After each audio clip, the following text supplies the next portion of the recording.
بسم اللہ الرحمن الرحیم ویورز السلام علیکم، آپ ہمارا یوٹیوب چینل دیکھ رہے ہیں۔ آغاز کریں گے ایک بڑی خبر سے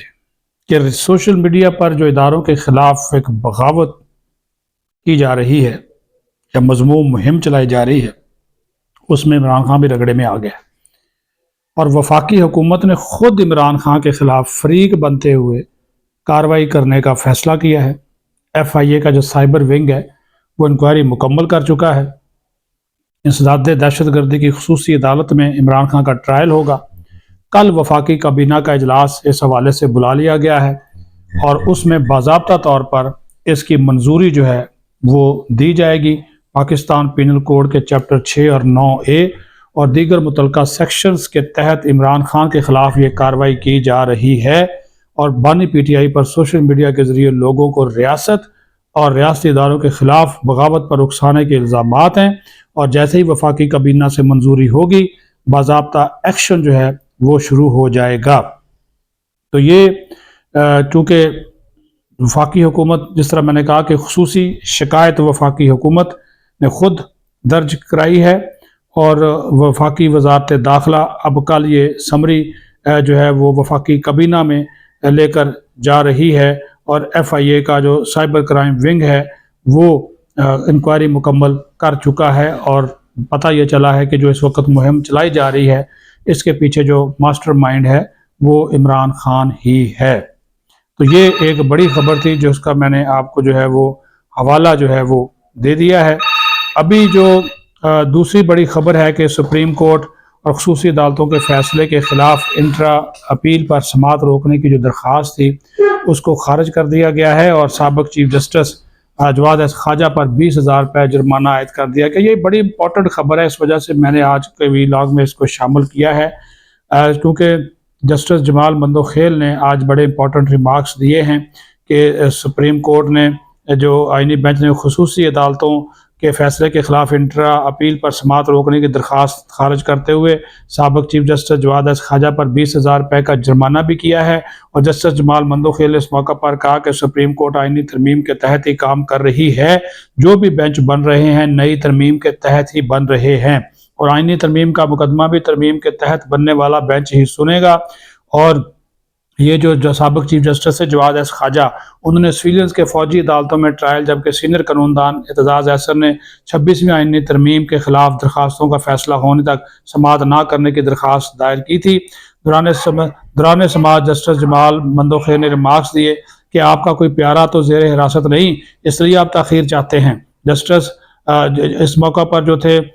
جو جسٹس جواد احمد خواجہ کے وکیل سے یہ عدالت نے پوچھا کہ کیا آپ آئینی بینچ کو تسلیم کرتے ہیں، جس پر وکیل نے کہا کہ میں آئینی بینچ کا دائرہ کار تسلیم ہی نہیں کرتا۔ جسٹس جمال خان مندوخیل نے اس پر کہا کہ پھر تو آپ کمرہ عدالت چھوڑ دیں، جس پر وکیل کا کہنا تھا کہ موجودہ آئینی بینچ جوڈیشل کمیشن نے نامزد کیا ہے۔ درخواست گزار کے وکیل نے کہا کہ آئینی ترمیم کالعدم ہوئی تو اس کے تحت ہونے والے فیصلے بھی کالعدم ہو جائیں گے، جس پر جسٹس محمد علی مظہر نے کہا کہ فیصلوں کو ہمیشہ تحفظ حاصل ہوتا ہے، ہر سماعت پر ایسی درخواستیں دائر کی جاتی ہیں۔ جسٹس جمال خان مندوخیل نے کہا کہ سپریم کورٹ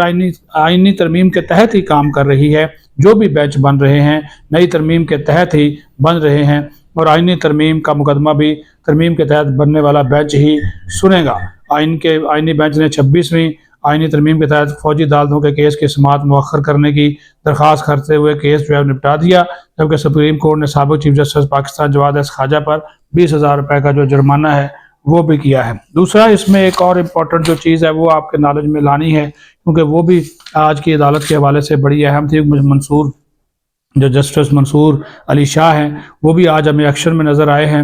عادل بزئی، جن کو پارٹی سے وفاداری تبدیل کرنے پر الیکشن کمیشن نے ڈی سیٹ کر دیا تھا، نااہل کر دیا تھا، ان کو ڈی سیٹ کرنے کا جو 21 نومبر کا الیکشن کمیشن کا جو فیصلہ ہے وہ معطل کر دیا گیا ہے، اور سپریم کورٹ کے ریگولر بینچ سے فریقین کو نوٹس جاری کرتے ہوئے 12 دسمبر تک جو ہے وہ جواب مانگا گیا ہے۔ تو یہ 3 رکنی بینچ تھا جسٹس منصور علی شاہ کی سربراہی میں، جس میں جسٹس عقیل عباسی، جسٹس صاحب ملک شامل تھے، اور ایک موقع پر جسٹس منصور علی شاہ نے جب دائرہ الیکشن کمیشن کے دائرہ کار مخصوص نشستوں کے حوالے سے بات ہوئی تو انہوں نے مسکراتے ہوئے یہ ریمارکس دیے کہ مخصوص نشستوں کے فیصلے پر کیا عمل درآمد ہو چکا ہے، بہرحال چلیں آگے بڑھتے ہیں۔ اور پہلے الیکشن کمیشن کا دائرہ کار جو ہے وہ طے کرتے ہیں، اس کا معاملہ طے کرنا بہت ضروری ہے، کیونکہ کسی بھی رکن اسمبلی کو جو ہے وہ اسمبلی سے باہر نکال دینا کوئی معمولی کارروائی نہیں ہے، لہٰذا ہر پہلو کو جو ہے وہ دیکھنا ہوگا۔ جو عادل بزئی کے وکیل تھے انہوں نے کہا جی الیکشن کمیشن نے نہ تو ان کو سنا ہے، نہ ان کے خلاف انکوائری کی گئی ہے، نہ ان کو بلایا گیا ہے، اور نہ ہی الیکشن کمیشن نے حقائق کا درست جو ہے وہ جائزہ لیا ہے۔ تو جس کی وجہ سے انہوں نے پھر مجھے جو کہا ان کی جو معطلی تھی اس کو جو ہے وہ انہوں نے ڈی سیٹ کرنے کا جو فیصلہ تھا وہ انہوں نے اس کے اوپر جو ہے وہ ابتدائی سماعت جو تھی اس کی وہ اپیل ان کی منظور کر لی، معطل الیکشن کمیشن کا فیصلہ معطل کر دے، جس کے بعد ظاہر ہے اب وہ دوبارہ ایم این اے جو ہیں وہ ایم این اے بحال ہو گئے ہیں عادل بزئی۔ اب ظاہر ہے جب وہ کیس آگے بڑھے گا تو اس طرح کی چیزیں جو ہے سمجھ آ جائیں گی۔ پھر 7 سینئر وکلا ہیں، آج بڑی خبریں دے رہا ہوں آپ کو سپریم کورٹ سے۔ 7 سینئر وکلا ہیں، انہوں نے چیف جسٹس پاکستان یحییٰ افریدی سے کہا ہے کہ وہ 26ویں آئینی ترمیم کو چیلنج کرنے کے حوالے سے وکلا کی جو درخواستیں ہیں الگ الگ ان کو فوری طور پر سماعت کے لیے بھی مقرر کریں، اور سپریم کورٹ کا جو فل بینچ بنانے کا مطالبہ ہے اس کے تحت یہ معاملہ جو ہے وہ آئینی بینچ کو بھی بھجوائیں۔ تو یہ ابھی اس کے اوپر بھی ظاہر فیصلہ ہو جائے گا۔ اس میں جو درخواستیں دائر کرنے والے یا جو خط جن لوگوں نے لکھا ہے اس میں جناب سینئر وکیل ہیں منیر ملک ہیں، حامد خان ہیں، عابد شاہ زبیری ہیں، صلاح الدین احمد ہیں، خواجہ احمد حسین ہیں،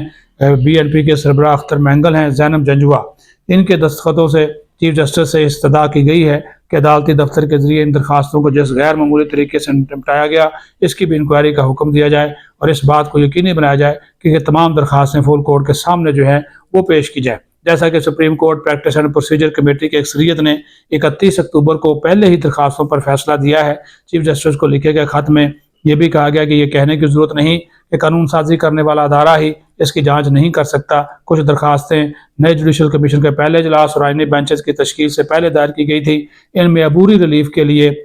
مخصوص استدعا کے ساتھ ساتھ ان پر فوری سماعت کی استدعا کی گئی تھی۔ خط میں یہ بھی کہا گیا کہ supreme court practice and procedure act 2023 کا سیکشن 7 واضح طور پر تقاضا کرتا ہے کہ اگر درخواست میں فوری سماعت یا عبوری ریلیف کی استدعا کی گئی ہو تو اسے دائر ہونے کی تاریخ سے 14 دنوں کے اندر سماعت کے لیے مقرر کیا جائے گا، اور اس میں تاخیر ناقابل توجیہ ہوگی۔ یہ بھی کہا گیا کہ 1 ماہ سے زائد کا عرصہ گزر جانے کے باوجود اس معاملے کی آئینی اور عوامی اہمیت کے باوجود انہیں درخواستوں کو مقرر جو ہے وہ نہیں کیا گیا۔ درخواست جو رجسٹرار ہیں ان کی جانب سے اس کے لیے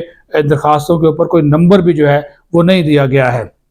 خط میں مزید کہا گیا ہے کہ نہ ہی درخواستوں پر دفتری اعتراضات ہیں اور سپریم کورٹ کے رجسٹرار کی طرف سے جو ہے وہ بتائے گئے ہیں۔ تو یہ سپریم کورٹ سے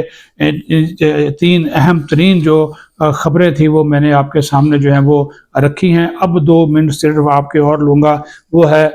دینی مدارس کی رجسٹریشن کے حوالے سے حکومت اور جے وائی فے کے درمیان پس پردہ بات چیت کا سلسلہ جو ہے وہ جاری ہے۔ مولانا کو دونوں ہی آپشنز دیے جائیں گے کہ وہ اگر وزارت تعلیم کے تحت اپنے مدارس کو رجسٹر کرانا چاہتے ہیں تو وہ بھی کروا سکتے ہیں، اور مولانا کو یہ بھی آپشن دیا جائے گا کہ اگر وہ چاہتے ہیں کہ ان کے مدارس کی جو رجسٹریشن ہے وہ موجودہ قانون جو کہ ان کی مرضی کے مطابق پاس ہوا ہے اور ابھی وہ ایکٹ بننا ہے، اس کے اوپر صدر نے دستخط کرنے ہیں، تو پھر وہ اس کا بھی ان کو موقع دیا جائے گا، جس کے تحت ڈی سی جو ہے وہاں پہ مدرسہ رجسٹر کر سکتا ہے، یا وزارت داخلہ، وزارت تجارت، وزارت صنعت کو بھی اختیار دیا گیا ہے۔ اور مولانا صاحب کہتے ہیں جی اسی کے مطابق میں چلنا چاہتا ہوں، تو وہ پس پردہ بات چیت کا سلسلہ جاری ہے۔ سینٹر کامران مرتضیٰ اس میں بڑا پل کا کردار ادا کر رہے ہیں۔ ڈرافٹ ان کے ساتھ شیئر کر لیا گیا ہے، مفتی تقی عثمانی کے ساتھ بھی شیئر کیا گیا ہے، اور حکومت نے ان کو کہا ہے کیونکہ حکومت چاہتی ہے کہ مولانا فضل الرحمان کا لانگ مارچ نہ ہو اور ان کا لانگ مارچ سے پہلے یہ معاملہ حل ہو جائے، اسی وجہ سے کل قومی اسمبلی کا اجلاس بھی بلا لیا گیا ہے، کل وفاقی کابینہ کا اجلاس بھی بلا لیا گیا ہے، اور اس میں بھی دینی مدارس کی رجسٹریشن کے حوالے سے، اس کی قانون سازی کے حوالے سے چیزوں کو جو ہے وہ فائنلائز جو ہے وہ کیا جائے گا۔ اور اس میں مطلب یہی ہے کیونکہ مولانا فضل الرحمان بڑے واضح طور پہ پشاور میں ہونے والا جو اسرائیل مرد آباد کانفرنس تھی اس میں انہوں نے واضح پیغام دیا کہ ہم نے 16 دسمبر کو اپنا ایک اجلاس بلا لیا ہے اور ہم اس حکومت کو اب ڈھیل نہیں دیں گے، نہ ان کو بھاگنے دیں گے، بلکہ انہوں نے کہا کہ اگر ہماری بات نہیں مانی جاتی تو پھر 17 دسمبر کو جو ہے وہ اس کے اوپر جو ہے وہ لانگ مارچ کا وہ اعلان جو ہے وہ کر سکتے ہیں، اسلام آباد کی طرف مارچ کا اعلان کر سکتے ہیں۔ تو یہ وہ چیزیں ہیں جو کہ چل رہی ہیں، جو کہ سامنے آ رہی ہیں، تو ان کو دیکھا جانا ہوا جو اس وقت بہت ضروری ہے کہ حکومت اس کے، کیونکہ حکومت اس وقت وہ یہ نہیں کر سکتی، اس وقت حکومت جو ہے وہ رسک نہیں لے سکتی کہ اس طرح کے معاملات کے حوالے سے جو ہے وہ ان تمام چیزوں کو وہ پسِ پردہ ڈال دے اور مولانا کو اسی وجہ سے منانے کی کوشش۔ دوسری طرف جو دیگر مدارس رجسٹریشن کے حوالے سے آج ایک اجلاس اسلام آباد میں بھی ہو رہا ہے، طاہر اشرفی وفاقی وزراء وہ بھی اس میں شریک ہیں، وہ بھی ان کی بھی یہی کوشش ہے کہ سارے معاملے کو جو ہے وہ بہتر انداز سے جو ہے وہ نپٹایا جا سکے۔ اور مولانا جو خود وزیر داخلہ وہ بھی مل رہے ہیں، لیکن کیا ہی پاکستان، کیا ہی ہمارا پیارا ملک ہے کہ اس میں ایک ایشو ختم ہوتا ہے دوسرا شروع ہو جاتا ہے، نویں سے نویں کٹا جو ہے وہ کھل جاتا ہے، بیچارے پستے ہر معاملے کے اوپر عوام ہی ہیں، عوام کے لیے کچھ نہیں ہوتا۔ ہر کوئی اپنے ہر کوئی ادارہ، ہر کوئی وزارت، ہر کوئی سیاسی جماعت اپنے معاملات کے لیے زیادہ سوچتی ہے، عوام کے لیے کچھ سوچا نہیں جاتا۔ تو یہ آج 4-5 جو امپورٹنٹ خبریں تھیں وہ آپ کے ساتھ شیئر کی ہیں۔ اپنا خیال رکھیں۔ پاکستان زندہ باد۔